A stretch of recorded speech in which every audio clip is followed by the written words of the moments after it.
hari ini? Ada. Siapa? Feby. Kenapa Feby? Sakit Bu. Oke.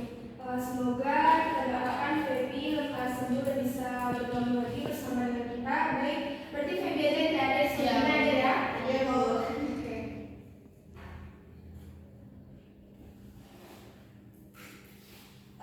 Sebelumnya masih ada yang ingat pembelajaran kita pada minggu lalu tentang puasa? Ingat? Ibu. Apa itu puasa? Menahan Dari apa nih? dari haus dan lapar dan segala sesuatu yang membatalkan dari terbit fajar sampai terbenam matahari Bu. Oke, bagus Ami. Bahwasanya puasa merupakan menahan diri dari segala sesuatu yang membatalkan puasa, mulai dari terbitnya fajar hingga terbenamnya matahari. Oke, masuk pada pembelajaran kita kali ini yaitu mengenai zakat dan macam-macamnya.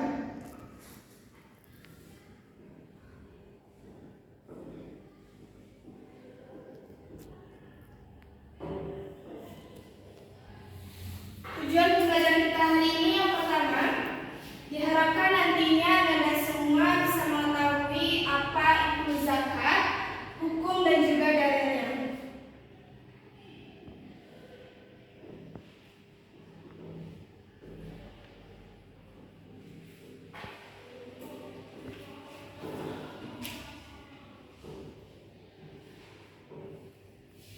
Yang kedua, nantinya anak ibu diharapkan bisa mengetahui apa saja macam-macam dari zakat tersebut.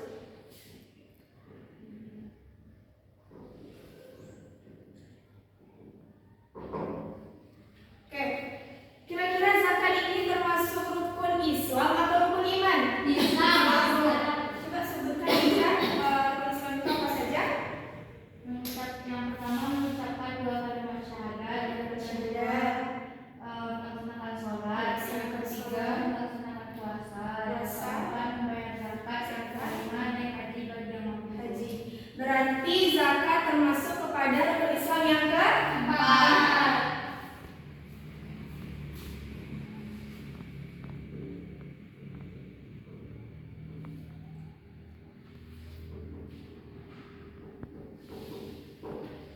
Masuk kita pada pembahasan yang pertama, yaitu pengertian hukum dan dalil dari zakat itu. Yang pertama, pengertian dulu.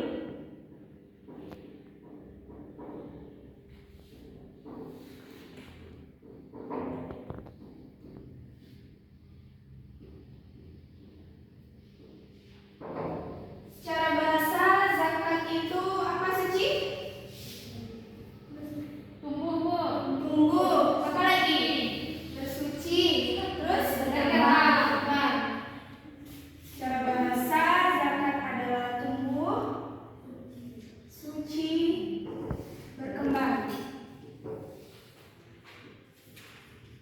Nah, sedangkan secara istilah, zakat itu merupakan sejumlah harta dari harta tertentu yang diberikan kepada golongan tertentu.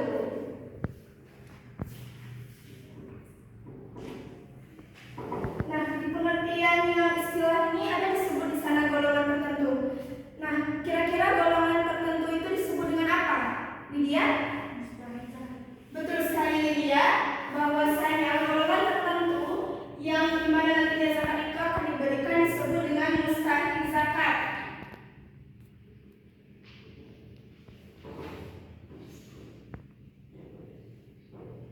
Di mana adalah orang-orang yang berhak untuk menerima zakat.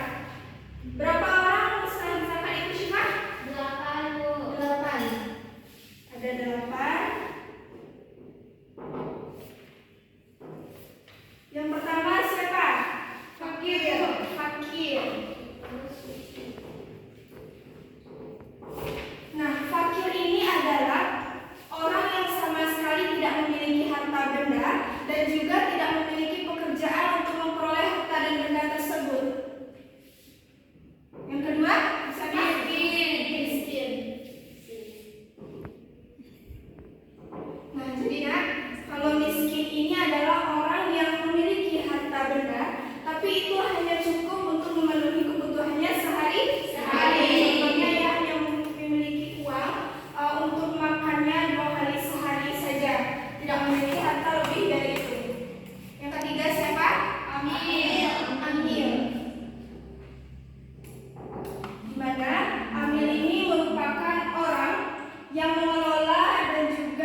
sekalian ini bahwasanya mu'alaf adalah orang yang baru saja memeluk Islam, tentu imannya sangat lemah dan tak banyak juga orang yang mu'alaf ini disisihkan dari keluarganya sehingga ia berhak untuk memperoleh zakat ini sebagai bantuan dari orang muslim kepada mereka.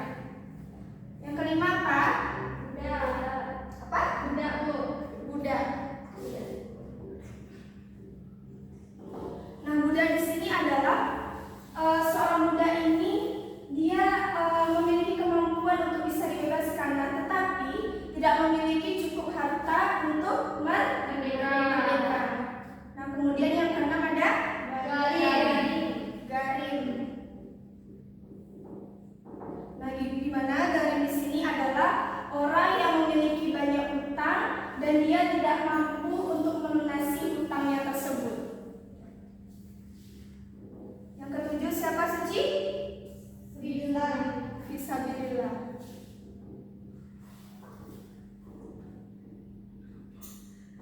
Fisabilillah ini kita sebut juga sebagai orang-orang yang berjuang di jalan Allah. Kemudian yang terakhir ada musafir.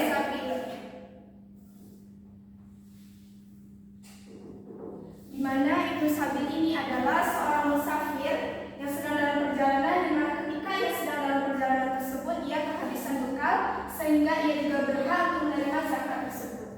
Paham sampai sini? Paham, Bu. Masuk selanjutnya kepada hukum dari zakat ini dan juga dalilnya.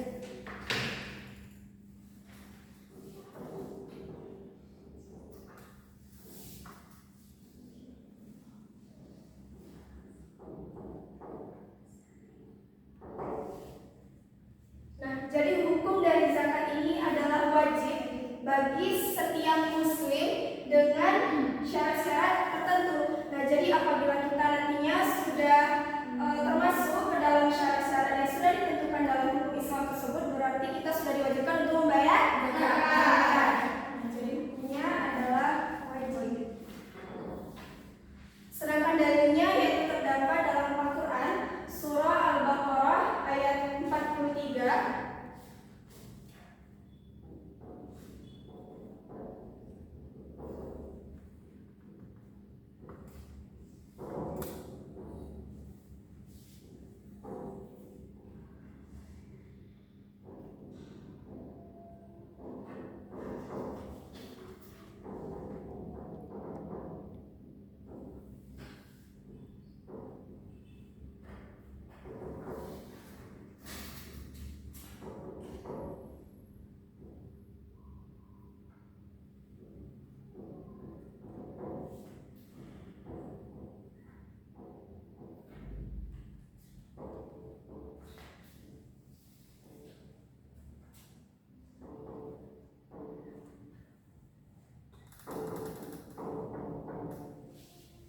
A'udzubillahiminasyaitonirrajim. Bismillahirrahmanirrahim. Wa aqimus salata wa atuz zakata warka'u ma'ar raqiin. Nah, di mana artinya wa aqimus salat dan dirikanlah salat, kemudian wa atuz zakat dan tunaikanlah zakat, warka'u ma'ar raqiin dan berdoa bersama dengan orang-orang yang benar. Jadi Allah sudah menjelaskan dalam Quran surah Al-Baqarah ayat 43 ini bahwasanya setiap muslim itu wajib untuk membayar zakat. Nah, sama halnya dengan Quran surah Al-Baqarah ayat 110 dengan lafaz yang sama yaitu wa aqimus salata wa atuz zakat, dan laksanakanlah salat dan tunaikanlah zakat. Nah, kemudian kita masuk kepada macam-macam zakat.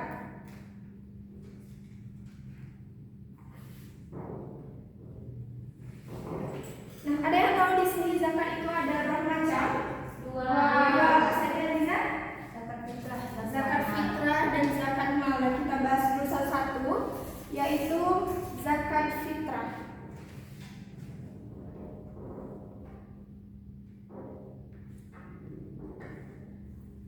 Jadi zakat fitrah ini adalah sejumlah harta berupa makanan pokok yang kita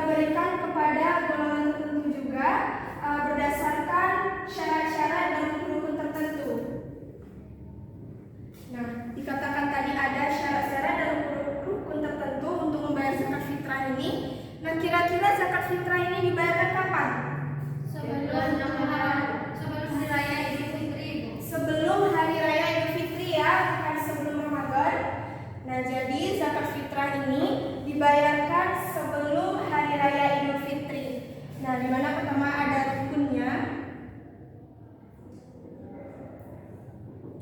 yaitu pertama berupa niat. Nah, niat di sini berarti apabila kita sudah menyadari bahwa kita ini merupakan orang yang sudah termasuk kepada syarat-syarat yang ditentukan tadi, oleh karena itu kita wajib untuk membayar zakat tersebut. Dan kita niatkan dalam hati kita akan membayarkan zakat ini. Nah, kemudian yang kedua ada siapa? Penerima zakat. Penerima zakat.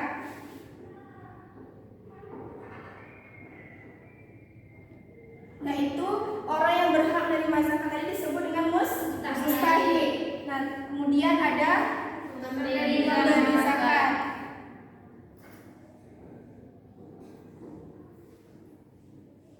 Dan yang terakhir ada barang yang dizakatkan. Nah, di mana nantinya barang yang akan kita zakatkan ini disesuaikan dengan bahan makanan pokok di daerah untuk kita zakatkan tersebut. Nah, contohnya di daerah Bukit Tinggi ini makanan pokoknya adalah beras. Nah, maka yang kita zakatkan itu juga dalam bentuk beras.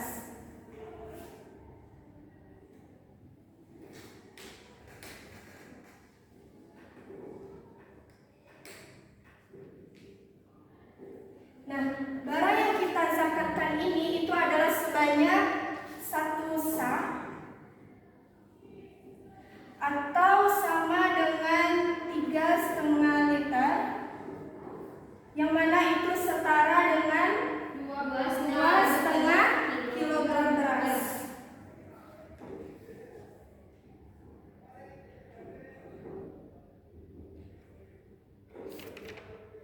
Nah, kira-kira paham sampai di sini mengenai zakat fitrah? Insyaallah paham ya. Selanjutnya kita masuk kepada zakat mal.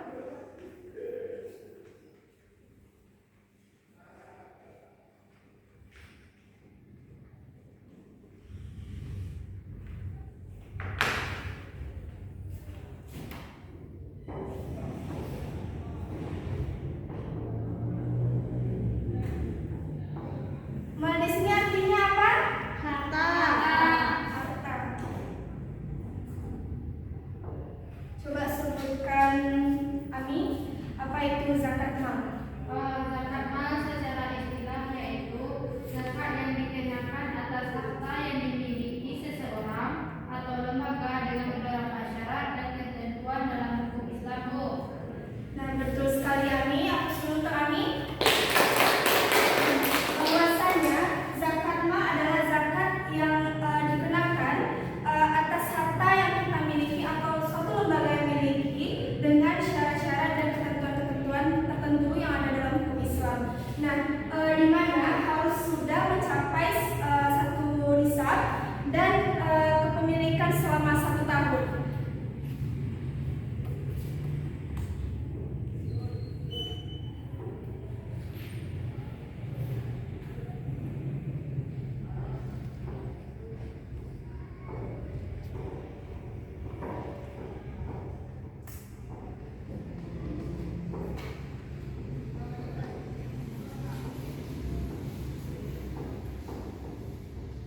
Nah, apa saja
milik penuh, Bu.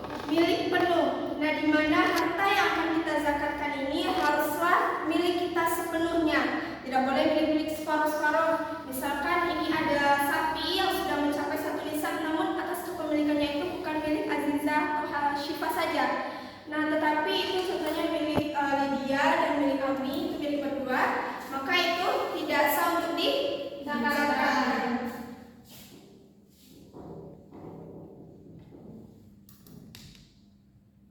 Yang keempat, Mencapai nisab.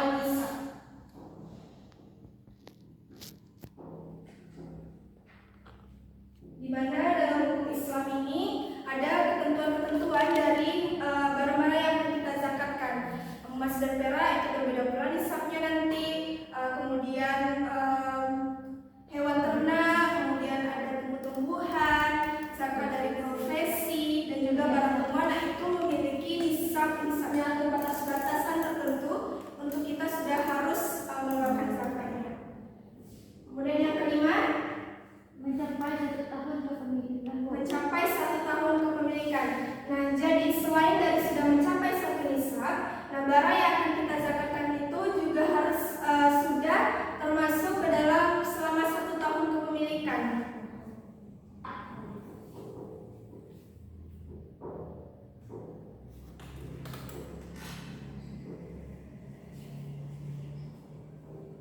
Ada yang terakhir? Terpenuhi kebutuhan pokok kita, Bu. Terpenuhi kebutuhan pokok kita. Nah, dimana jika kita belum memenuhi kebutuhan kita, contohnya kita sudah berkeluarga, kebutuhan dari keluarga kita ini belum terpenuhi dengan sempurna, nah maka kita tidak boleh dulu untuk mengeluarkan zakat. Nah, berbeda dengan jika kebutuhan dari keluarga kita ini sudah terpenuhi, maka kita sudah diwajibkan untuk mengeluarkan zakat.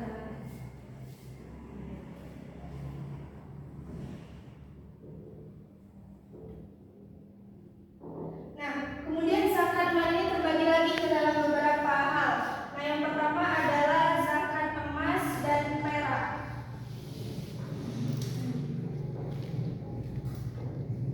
Nah, di mana nisabnya ini adalah 93,6 gram emas. Nah, sedangkan kadar zakatnya adalah 2,5%.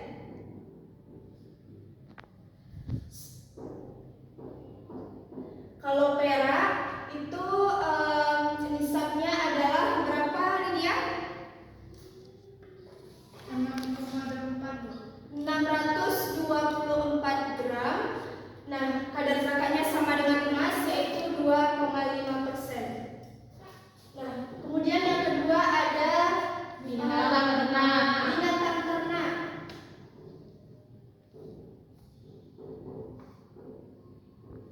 Yang mana terbagi lagi ke dalam beberapa hal. Yang pertama ada unta. Sapi atau kerbau. Ya, unta ini nisabnya adalah 25 ekor unta.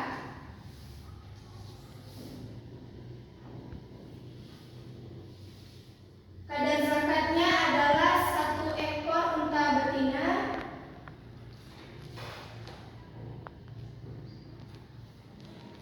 Berumur berapa nih dia? 1 tahun. Nah, misalkan Ami sudah mempunyai 25 ekor unta dalam kepemilikan lebih dari setahun misalkan. Nah, berarti zakat yang wajib Ami keluarkan adalah 1 ekor unta betina yang berumur 1 tahun. Kemudian yang kedua ada sapi atau kerbau. Di mana nisabnya di sini berapa ekor sapi? 30 ekor sapi. Nah, kadar zakat yang nantinya wajib dikeluarkan adalah 1 ekor sapi berumur 1 tahun. Nah, Suci, misalkan Suci punya sapi di rumah sudah 30 ekor selama kepemilikan itu dalam 1 tahun. Nah, berarti Suci wajib mengeluarkan zakat sebanyak 1 ekor. 1 ekor apa? Yang berumur 1 tahun. Kemudian Kemudian ada kambing atau domba.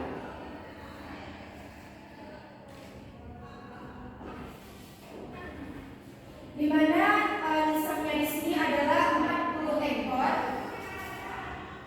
Nah, dan kadar zakat yang wajib untuk dikeluarkan nantinya adalah 1 ekor kambing berumur 1 tahun, 2 tahun, 2 tahun, atau satu domba berumur 1 tahun. Oke, selanjutnya ada tumbuh-tumbuhan.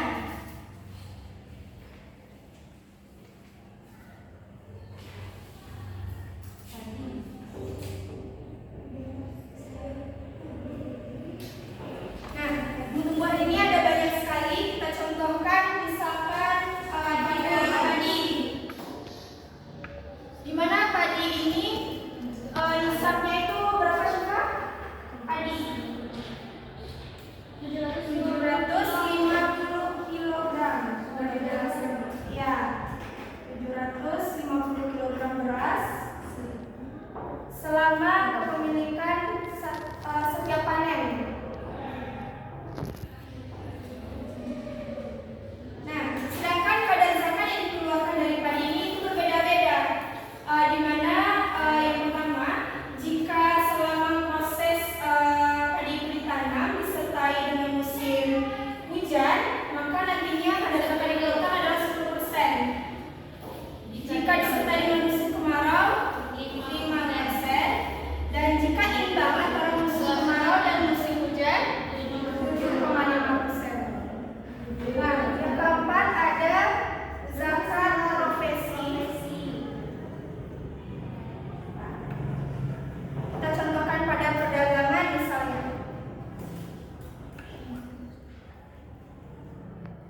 Di mana nisabnya adalah 94 gram emas.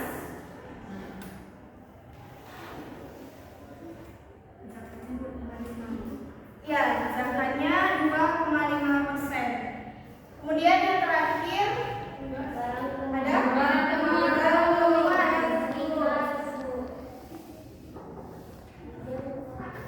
atau zakat ikan.